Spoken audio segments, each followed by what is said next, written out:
Hey Tessa, it's been a while since the last time I heard from you. Is everything good?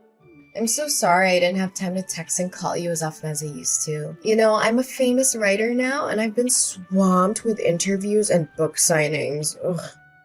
I hope you didn't take it too personal and forgive my carelessness. Hi Heather. Yes, things are going well, as usual. In fact, nothing much has changed since the last time I moved out of the house, actually. I'm surprised you brought that up. Are you still holding a grudge against me for marrying your ex-husband? It's been years, sis. You should be able to forgive me by now. We're family after all. I wish it were that easy. Losing my husband and getting kicked out of my house in one day was a lot to handle. As a matter of fact, I still haven't fully processed everything that happened, and I still feel the pain when I think about it. I know, sis, but how can you save a marriage that was no longer working anymore? George already told you that his feelings for you had faded over time, and I was the only one who had a spot in his heart. Surely he made this clear before you guys got divorced, correct? I know you're still beating yourself up for losing such a well-off man like George, but it's about time you move on and face the reality, Tessa. I never cared about his money. What I cared about was the betrayal. I was deeply hurt when I found out that he cheated on me with you. The sight of you two together in my bedroom was a knife to my heart. I felt betrayed and humiliated. Come on, sis. Don't act like I'm the one who's at fault here. I mean, your husband was the one who hit on me first. What was I supposed to do? Even if that were the case, you could have easily said no.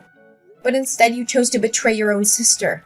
My husband wasn't innocent, but I don't think you were either.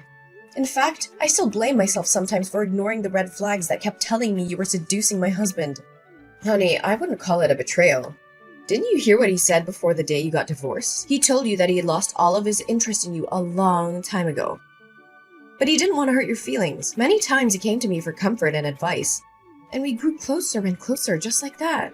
George was unhappy for quite a long time, and he just finally found the courage to leave. Enough! I'm not really feeling up to talking about that at the moment. Can we just change the subject of our conversation? Yeah, sure. So, what have you been doing for a living, Tessa? Still trying to make it as a full-time freelance artist? I already told you a million times, your paintings suck. No one wants to buy them. They're so bad, you could lay them on the floor and people would mistake them for doormats. Don't be so harsh on me, Heather. I know my paintings aren't everyone's cup of tea, but I believe that art should be a reflection of the artist's heart and soul. I could draw something easier for the audience to approach, but that would be a betrayal of my own artistic vision. I'm not going to compromise my art just to make it more marketable. I know that there are people out there who appreciate my work for what it is. Whatever your stupid belief is the reason why you're still living in poverty. For me, money comes first. And it's all about creating things that people will like. Just look at me and my best-selling book, The Power of Marriage. Sold over 200,000 copies and generated more than $1.6 million last year. Can you believe it? Oh, and have you heard about my book, A Match Made in Success? It's a memoir about my marriage to George, and it was just published last month. It's already sold a couple of thousand copies, and I'm really excited about it. Yes, I've heard about those books, and you've also written many other famous marriage books. I just thought it's quite ironic that someone who has sabotaged other people's marriages would write about the principles for a strong and lasting relationship. Hey, are you referring to me, Tessa? I can see that you're still struggling to conceal your jealousy of my successful and wealthy life. It must be hard to see someone like me living the good life while you're stuck in your destitute existence. I guess it must be tough raising Gabriella all by yourself, huh? At least George still gives you some pity money every month to keep you and Gabriella from the verge of hunger. So, you're finally showing your true colors, huh? Well, let me tell you something. I know exactly how hard I had to sacrifice for you to get where you are today. I gave up my dreams, my relationships, and my sanity, all so that you could achieve yours. Oh, not again. When our father passed away and our mother left us, I was the one who stepped up to take care of you. I worked 2 or 3 jobs at a time to make sure that you had everything you needed to succeed in school. I even had to drop out of college myself. But I didn't care. All I wanted was to make sure that you had the best possible chance in life. And what did you do? You repaid my sacrifice by stepping into my marriage with George and destroying it. Oh, for the love of God! Would you please stop giving me that lecture? I'm so sick of hearing it. I don't owe you my entire life for something you did for me 10 years ago. I barely even remember it. I certainly don't appreciate you bringing it up every single time we talk. You sure are ungrateful, aren't you? Anyways, do you have free time? I just want to invite you to come over to my house and join my birthday party. It'll be fun. But don't bring Gabriella along. She would cry and ruin the party for everyone else. I don't really want to go because I have a lot of things to do. Ugh, please, your excuses are so lame. What else do you have to do all day besides painting those ridiculous pictures that belong in the trash? Think about the sake of our sisterhood and come to my house, please. It will be great fun. I can guarantee you. Okay. I guess it wouldn't harm just to attend your birthday party. We're sisters after all. I'll be there, but I'm not making any promises about how much fun I'll have. That's my sister. So I'll see you at 8 o'clock in the evening at my house, right? Don't forget about it.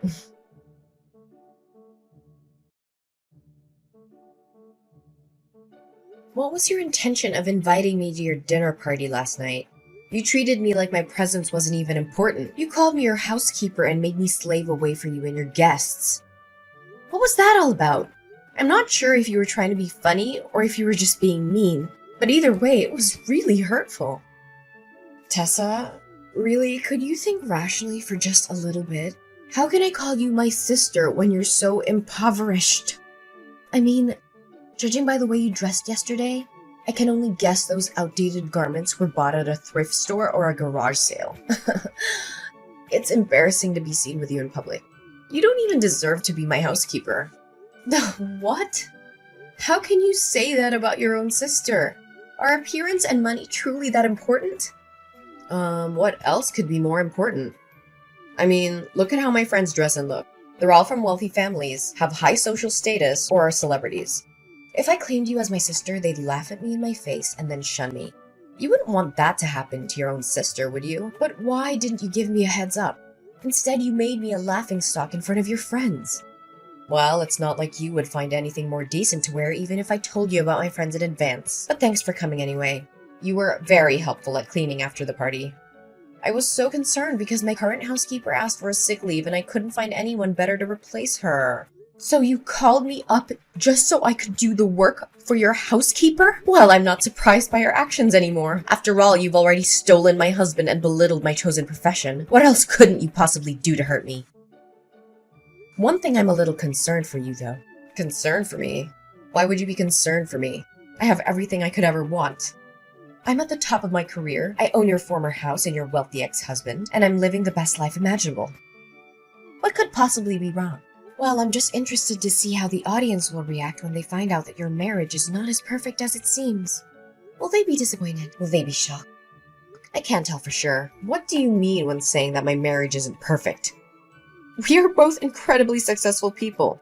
I'm a world-renowned writer, and George is a household name who earns over $500,000 per year. What could possibly go wrong with my marriage? Well, I'm not trying to be nosy, but I found out yesterday that you and George are sleeping in separate rooms. I don't have to be a psychologist to know that sleeping apart can be a sign of troubled marriage, or even a marriage that's on the verge of dying. Am I correct about that? What? How dare you break into my room without my permission? I'm sure you were looking for something to take from my house. What? I may have some financial problems, but I'm certainly not a thief. You were the one who told me to clean the entire house before the guests arrived, remember? I only did what you asked me to do. Oh yeah, I told you that. But it's understandable that every marriage has its ups and downs. My marriage with George is no exception.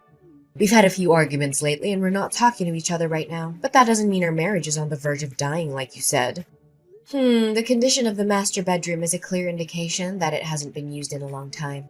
The air is stale and musty, the floor is covered with a thick layer of dust, and there are cobwebs in the corners.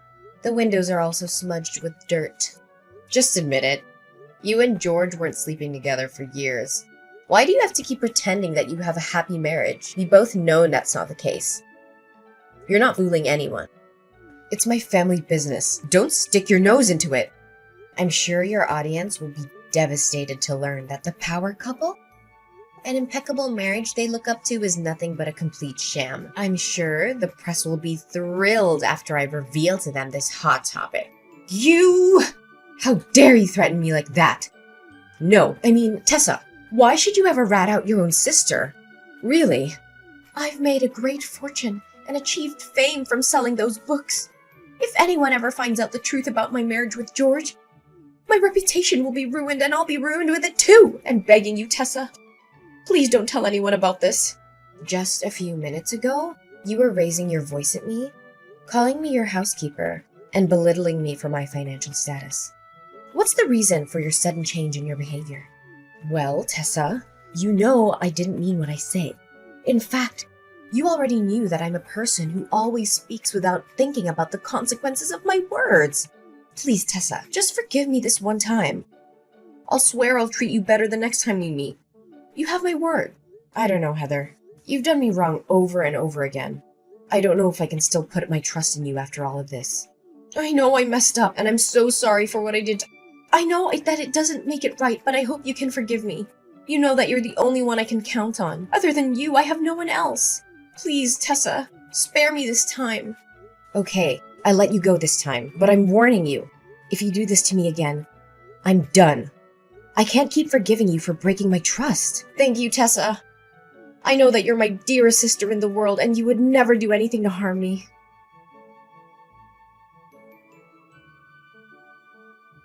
Tessa? Are you there? I have something very important to talk to you about. Yeah, I'm here. What's up? I have something to ask you. It may sound a little strange, but just hear me out, okay? Sure, go ahead. I'll try to help you the best I could. Listen, can you let me borrow your daughter, Gabriella, for some time? The situation is urgent, and you can't say no to me. What? Borrow Gabriella? What do you need my daughter for? In fact, what are you even thinking? I know this is a lot to process all at once, but I had no other choice. Press has been hounding me with questions about my child with George. They've been asking when we're going to have a child, why we haven't had a child after 4 years of marriage, and even if I'm infertile. I've been bombarded with so many questions, and I finally felt like I had to defend myself. I had to tell them that we already have a child, but we've chosen to keep her out of the public eye. So now you want Gabriella to pretend to be your own child? That's only gonna worsen the situation. You can't cover one lie with more lies. You know that. But what could I do in that circumstance? Tell them that my marriage with George isn't fulfilled and happy as it looks on the surface? If the press found out about it, my life would be a complete disaster. I've worked so hard for my career. I built everything I have from the ground up. The fame, the money, the spotlight. Everything I own would dissipate in just a blink of an eye. How can I live with that? I don't know, Heather, but this is just too much. Gabriella is my daughter, and I love her more than anything in the world. I just can't hand her over to you like a merch. Oh, sister, don't make it sound so complicated. I'm just gonna borrow Gabriella for the press release of my upcoming book. After that, I'll let her back into your arms, safe and sound. In fact, after appearing at my press release as my daughter, Gabriella will become famous just like me. With her newfound fame, she'll be able to earn a lot of money and sign contracts with large brands. This'll turn you and your daughter's destitute life into something that's worth living. Don't try to bait me with money. You know that I'm not a materialistic person like you. Besides, Gabriella doesn't need the kind of fame that is based on lies. She deserves to be famous for her own merit. It's not because of someone else's deception. I don't want her to end up like you, living a life that is based on falsehood and manipulation. I know, but at least help me out this time. If you still consider me your sister, look, if you don't lend me a helping hand this time, my whole career and everything I put effort into will go down the drain. Do you actually have a heart to see everything I've worked for get destroyed right in front of my eyes? Look, if you don't agree to my plan, then I have no reason to exist in this world anymore. What are you saying, Heather? Please don't think about doing anything stupid. You still have a whole life ahead waiting for you. Just divorce George and rebuild your happiness from scratch. You still have plenty of time. You're still young. Are you crazy? I can't give up the fame, money, and glory that I'm possessing. It's the most ridiculous thing I've ever heard. If you don't agree with my plan, it's all over. Ugh, don't break my heart into a million pieces. You know I only have you and Gabriella as my flesh and blood relatives. So you agree to do as I say? Come on, I'm only borrowing Gabriella for one day. I'll have her back to you before you know it. All I'm going to do is introduce her to the audience and have her practice answering some questions for the press. I just need her to convince everyone that I'm her mother. I promise I won't do anything to harm her. I just need her help for one day, and then she'll be back with you. Okay then, if you insist. That's my sister. I'd like to borrow her for tomorrow morning for my press release. It starts at 9 a.m., so I'll come to your house at 8 a.m. to pick her up. You know, this press release is for my new book, The Parenting Journey, a roadmap for raising happy, healthy children. I know the audience will love it, especially when I introduce my own child, who I'll claim to be the source of my inspiration. This is so wrong, Heather. I feel like you're lying to the audience, especially your fans. Honestly, my biggest advice for you at this very moment is to stop before it's too late. I know. Just help me this one time and I'll promise I'll never ask anything from you ever again. Fine. I'll help you this time, but please don't do anything out of line.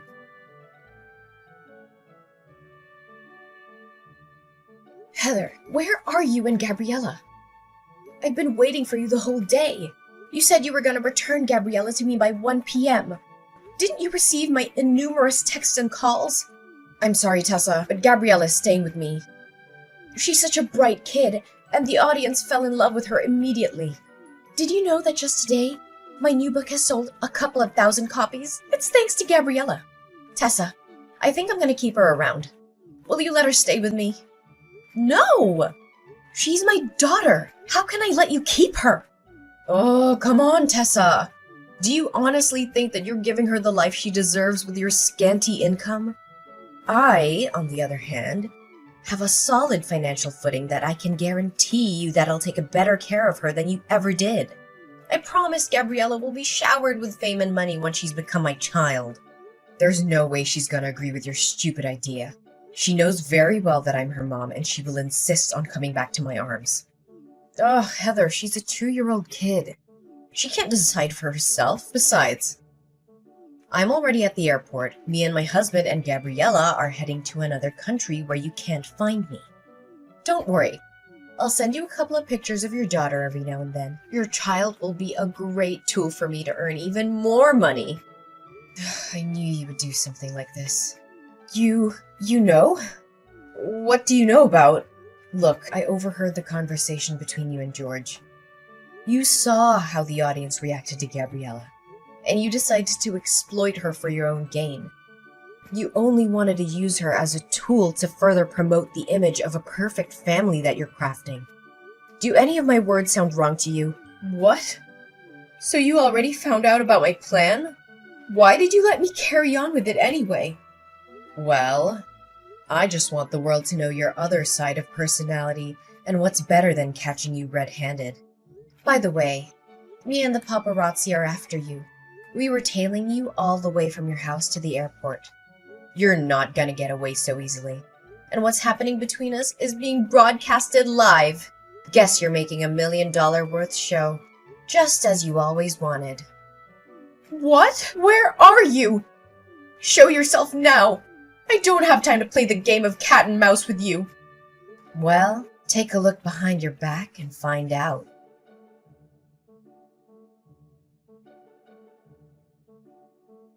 Heather was shocked when she saw me and a crowd of paparazzi chasing after her, demanding answers. Everyone now knew the truth about her so-called happy and successful family. It was all a lie, a carefully crafted facade to make money. In reality, Heather and her husband George hadn't spoken to each other in years. She'd found out he'd been cheating on her with another woman, and she had been too humiliated to tell anyone. Now, the truth was out, and Heather was facing the consequences. Her books were being boycotted, her reputation was in ruins, and she was being sentenced to 3 years in prison for kidnapping. The prospect of my sister being able to write again seems daunting, and it may take a considerable amount of time. Additionally, I am uncertain if anyone will ever believe what she says again after what happened. Finally, Gabriella got back into my arms again. My precious girl is the angelic light that guided me even during my darkest days. She's my reason for living, and every picture that I paint reflects the immense and inseparable love between us. As my daughter Gabriella became famous, my paintings also gained more recognition. The audience finally understood the deep meaning behind my paintings, which depict the special bond between a mother and child. Eventually, I was able to open my own painting gallery. With the proceeds of the sale of my paintings, which amounted to almost $100,000, I donated half the money to charities that provide financial assistance to single mothers. I hope to uplift their lives in the same way that mine had been uplifted.